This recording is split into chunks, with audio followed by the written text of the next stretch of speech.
If I don't come back, নমস্কার প্রিয় please দর্শক, forgive me. আপনারা দেখছেন কাকদ্বীপ টিভি। আমি প্রতাপ। সকল দর্শক বন্ধুরা আমার প্রণাম এবং শুভেচ্ছা নেবেন।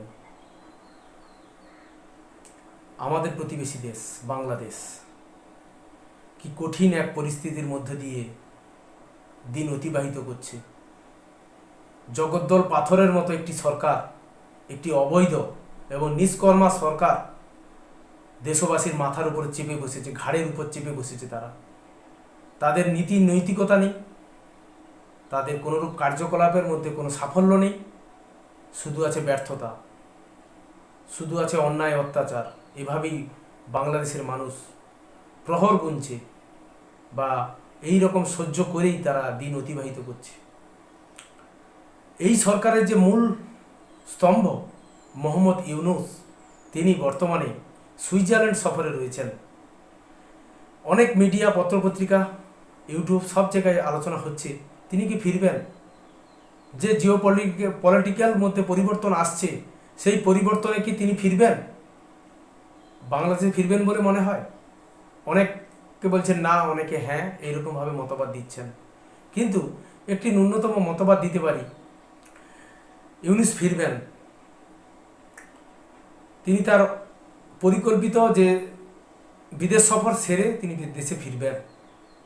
কিন্তু জনগণের আস্থা তিনি হারিয়েছেন। জনগণ কোনোভাবে এনার উপর আস্থা রাখতে পারছে না এবং এনার দ্বারা যে কোনো শাসন ক্ষমতা পরিচালনা করা যাবে তা কিন্তু জনগণ বিশ্বাস আর করছে না। যেটুকু ন্যূনতম বিশ্বাসযোগ্যতা, জনপ্রিয়তা ছিল তিনি হারিয়ে ফেলেছেন। এবং নিরপেক্ষ নির্বাচন করিয়ে যে স্বাধীন গণতান্ত্রিক সরকারের হাতে ক্ষমতা হস্তান্তর এনার পক্ষে হবে না, এটা সর্বজনিত হয়ে গেছে। বর্তমানে বিভিন্ন পর্যায়ে বিভিন্নভাবে যে আলোচনাগুলো চলছে বর্তমানে, সেখানে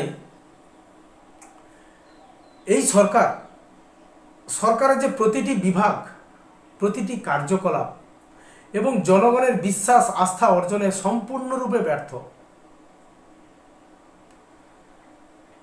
তাই একটা পরিবর্তন আসতে চলেছে। মানুষও বুঝে গেছে যে এর পরিবর্তন দরকার, তাই মানুষ পথে নামছে, আন্দোলন করছে। এই সরকার বিপুল চাপে পড়ে গেছে। সেই সঙ্গে বিশ্বের মানচিত্রে বাংলাদেশের স্থান, যে মর্যাদা, এই সরকার ভুল লুণ্ঠিত করেছে। গত 5ই আগস্ট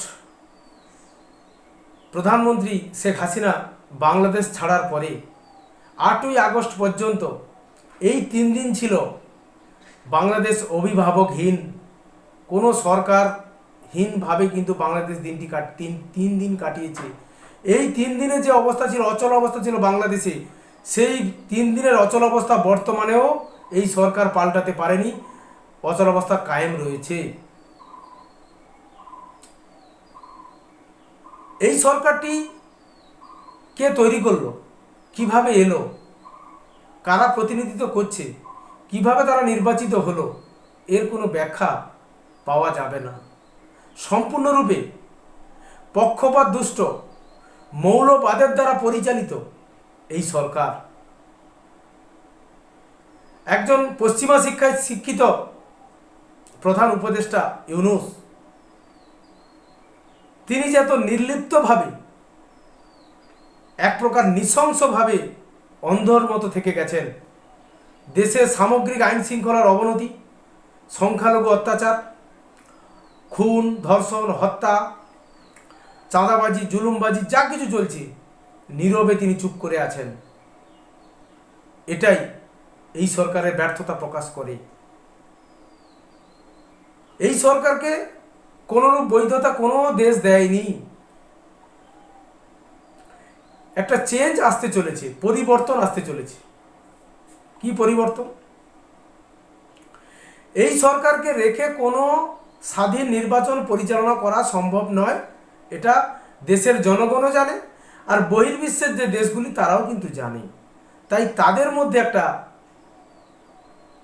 কৌশল অবলম্বন হয়েছে যাতে এই সরকারটিকে না রেখে একটি অন্তর্বর্তী আরেকটি বিশিষ্ট মানুষজন নিয়ে তত্ত্বাবধায়ক সরকার তৈরি করে সেনাবাহিনীর সহযোগিতায় এবারে মূল চাপ আসতে চলেছে সেনাবাহিনীর উপরে বহির্বিশ্ব থেকে। বাই প্রেসার সেনাবাহিনীর সর্বাধিনায়ক ফখরুজ্জামান তিনি বাই প্রেসারে পড়ে যাবেন এবং এই সরকার পদত্যাগ করতে বাধ্য হবে। তবে সেটা কি 8-10 দিনের ভেতরে? না, আরেকটু সময় লাগতে পারে। এই সরকার পড়ে যাবে, নতুন এক তত্ত্বাবধায়ক সরকার আসবে, তার মাধ্যমে একটি সুষ্ঠু এবং শান্তি গণতান্ত্রিক নির্বাচন হবে।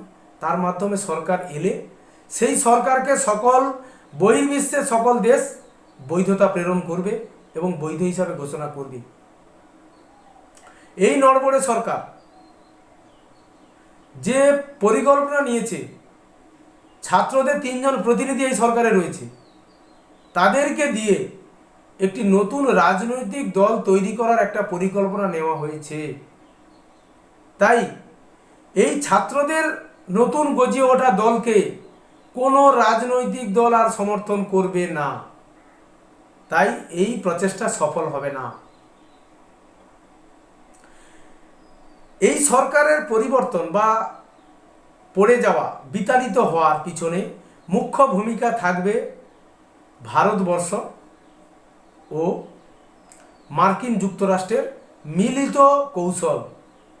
আমি আবারও বলছি, এই দুটি দেশের মধ্যে যে গোয়েন্দা তথ্য আদান প্রদান হচ্ছে এবং বাংলাদেশ বিষয়ে যে সুচিন্তিত ভাবনা চিন্তা হচ্ছে, তার ফলস্বরূপ আমি এটা হলফ করে বলতে পারি, আগামী কিছুদিনের মধ্যে, 1 মাস 1.5 মাসের মধ্যে দেখবেন এই সরকারের যে প্রধান উপদেষ্টা মোহাম্মদ ইউনূস, তিনি পদত্যাগ করতে বাধ্য হবেন।